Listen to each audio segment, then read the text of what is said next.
I'm very excited to be here because I don't know what I'm going to say to you. But I have been asked to talk a little about my experience with the Youth Corps program and why I do it and what I've seen of it. Let me give you a little personal background because that may explain some of the reaction and benefits that I see in the program. I was a poor kid, was on welfare, had an alcoholic father. So we were not dealt a very good hand as a kid.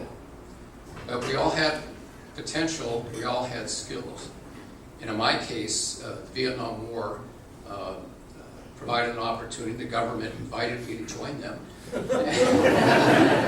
And I spent 4 years in the Air Force.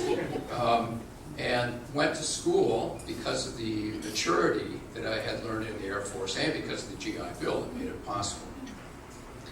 So from that experience, I knew that I was a poor kid, maybe somewhat disadvantaged, but I had some talent.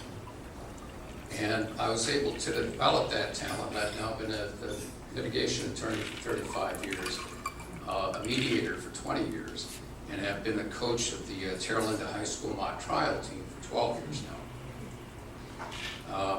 That experience also informs what I'm about to talk to you about. Because in the mock trial team, we see the best and the brightest, like these kids here. But in the Youth Corps program, I'm also seeing kids who are really no different from the kids that I see in mock trial. But they've taken a path that is not as productive. Now, part of this is there's a physiological reason. Any of you who have kids or teenagers understand this. The last part of the human brain to develop is the frontal lobe, right? The frontal lobe doesn't really fully develop until you're in your 20s, and based on our recent political campaign, I think it doesn't develop fully in some people at all. But the frontal lobe is where people consider the consequences of their actions. They're able to look into the future and see, if I do this, what are the potential consequences of doing that. Teenagers don't have that yet. You may often ask, what the heck were you thinking of? They weren't thinking, right? They live in the moment. And so they take a path to make decisions that are not very bright sometimes and have adverse consequences. Many of them get away with it, they don't get caught. Some of them do get caught, and they find themselves in the criminal justice system. The Youth Corps program, and Don Rourke, where are you? Don is of course, largely responsible for this. YMCA and supporters like you make it possible. So what happens? Well, kids get caught doing shoplifting, doing drugs. I had one where the kid was driving a getaway car. They didn't even know that a crime was taking place, but they got caught driving their friends someplace. Kids get into trouble, and these kids have potential. Every single kid, I believe, has some talent and skill that can be developed and can make them productive, useful members of society. The problem is that when they make a small mistake, they can start down that path of the criminal justice system, reforms. They end up down the criminal path, end up in prison or juvenile hall. The purpose of Youth Corps is to get them before they go too far down that path, bring them back.